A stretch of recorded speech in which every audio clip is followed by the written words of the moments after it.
केवल 9 दिन तक देवी की आराधना कर लो, नंगे पैर ले लो, या किसी देवी जी के मंदिर में जाकर नंगे पैर झंडा उठा के, ध्वजा उठा के, चुंदड़ी पकड़ के माता जी के मंदिर तक चले जाओ।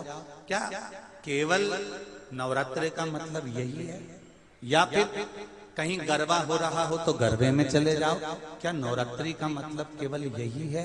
या घर में जोत लगा लो, नवरात्रि का मतलब यही है? अगर नवरात्रि का मतलब जानना है तो आपके मन में एक विचार होना चाहिए कि ये नवरात्रि केवल घट स्थापना के लिए नहीं होती है, ये नवरात्रि हमारे भीतर एक नारी के सम्मान के लिए प्रकट होती है कि नारी का सम्मान कैसे। शिव मंदिर में जाइए, पहले दिन 9 फूल कमल के हों, जो मिल जाए, परंतु एक जैसे फूल होना चाहिए। ये नहीं कि आज तुमने गुलाब का चढ़ाया, कल कमल का चढ़ा दिया, परसों गेंदा का चढ़ा दिया, नरसों चमेली का चढ़ा दिया, फिर रात रानी का चढ़ा दिया। ऐसे फूल ना चढ़ाए, एक जैसे फूल 9 दिवस तक।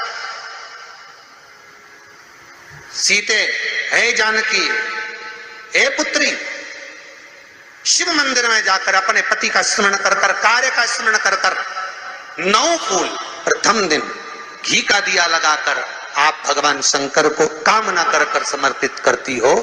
दूसरे दिन वही फूल दुगने हो जाना चाहिए, 18।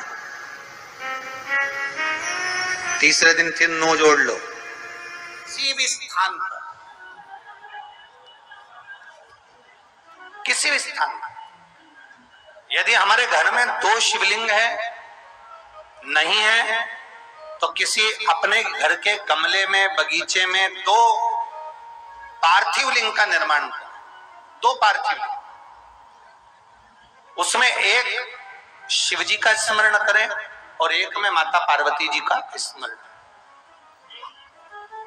देवादिदेव महादेव के 2 स्वरूप, 2 लिंग प्रकट कर कर, एक पर 9 पुष्प लाल और एक पर श्वेत पुष्प 5 समर्पित करें। बाबा की आराधना करें, घी का दीप लगाएं, पूजन करें और बाद में उन शिवलिंग को, उन पुष्पों को विसर्जन करें। किसी भी नदी में, तालाब में, बावड़ी में, अगर वहां नहीं विसर्जन कर सकते हैं तो किसी वृक्ष के नीचे उनका विसर्जन करें। और ये नवरात्रे, ये जो गुप्त नवरात्रे हैं, इस माघ महीने में जो गुप्त नवरात्रि आती है, इसी के अंतर्गत इसका पूजन है। एक बार हमने पहले वर्णन किया था, जिसके यहाँ संतान नहीं होती उसके लिए भी पहले श्रृंगी ऋषि ने नवरात्रि का बड़ा वर्णन किया। नवरात्रि के लिए कहते हैं कि नवरात्रि के अंतर्गत 9 लाल फूल और 5 श्वेत पुष्प, ये दोनों। लोग कहते हैं नवरात्रि में हम देवी की आराधना करें, नवरात्रि में हम भगवान की आराधना करें, पर शिव महापुराण की कथा कर रही है, भगवान शंकर का चरित्र कथा है। अगर आपने देवी भागवत का स्मरण किया हो या भगवान शिव की एक पवित्र आनंदमय कथा स्कंद पुराण के काशी खंड में अगर सुनी हो या उसमें भी नहीं पढ़ पाए हो, तो श्रृंगी ऋषि के चरित्र में आता है। श्रृंगी बाबा ने वर्णन किया है कि किसी भी स्थान पर, किसी भी स्थान पर यदि हमारे घर में 2 शिवलिंग है, नहीं है, तो किसी अपने घर के गमले में, बगीचे में 2 पार्थिव लिंग का निर्माण करें। 2 पार्थिव लिंग, उसमें एक शिव जी का स्मरण करें और एक में माता पार्वती जी का स्मरण।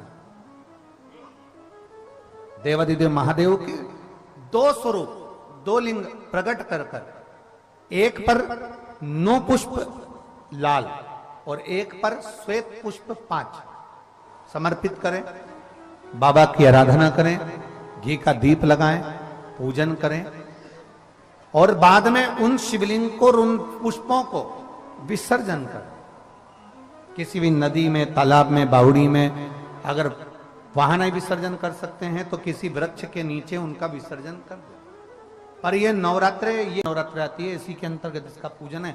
एक बार हमने पहले वर्णन किया था, जिसके यहाँ संतान नहीं होती उसके लिए भी पहले जो आषाढ़ के महीने में जो गुप्त नवरात्र आते हैं उसका स्मरण कराया था। नवरात्रे में भी देवी की आराधना का एक स्मरण का सुख है महाराज। ज्योत का विधान है, नवरात्रे में देवी की ज्योत लगती है, अखंड ज्योति लगती है, जवारे बुआए जाते हैं, कलश लगता है। ज्योत का भी विधान है। जिसके यहाँ दिया अखंड जलाया जाता है, अगर वो दिए की लो, दिए की बाती अगर दक्षिण दिशा की होती है तो उसके घर में साल भर में एक घात जरूर होती है। जो दिया अखंड जलता है उसकी बाती का मुख दक्षिण का नहीं होना चाहिए। अगर आपने देवी भागवत का स्मरण कराओ, देवी भागवत को अगर सुना हो, तो देवी भागवत में स्पष्ट किया गया कि पूर्व की ओर मुख करा हुआ दिया, अर्थात पूर्व की ओर ज्योत जो जलाई जाती है वो संपदा की वृद्धि करती है।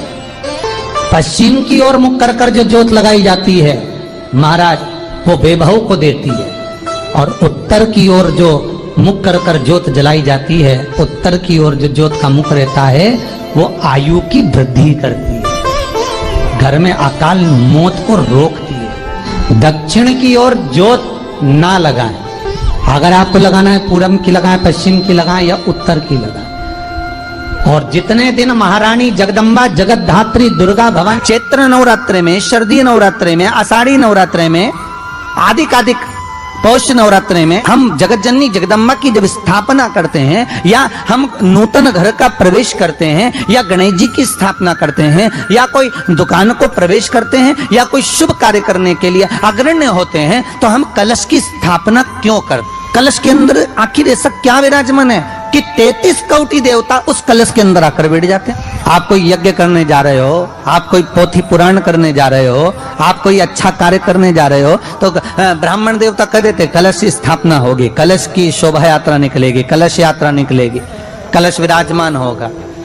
उस कुंभ की उस घड़े की महत्वता कहां से प्रकट हो गई? शिव महापुराण की कथा कहती है महाराज, भगवान ओघड़दानी शंकर स्वयं आद्य शक्ति जगदम्बा से कहते हैं कि जगदम्बा तू क्या चाहती है बोल। तो जगत जननी जगदम्बा कहती है कि जहां मैं हूं वहां शंकर है, ये आपने कह दिया, पर जहां शंकर है वहां पार्वती का होना जरूरी है। उसके लिए सिद्ध करने के लिए एक स्थान ऐसा बनाया जाए जहां पर शंकर विराजमान है और शंकर के साथ पार्वती विराजमान है। तो शिव जी ने कहा पार्वती उसके लिए मैं तुझे एक सुंदर कलश का निर्माण कर कर देता हूं।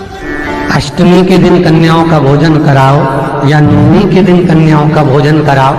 पर देवी भागवत तो कहती है, देवी भागवत तो वर्णन करती है कि पहले नवरात्रे से लेकर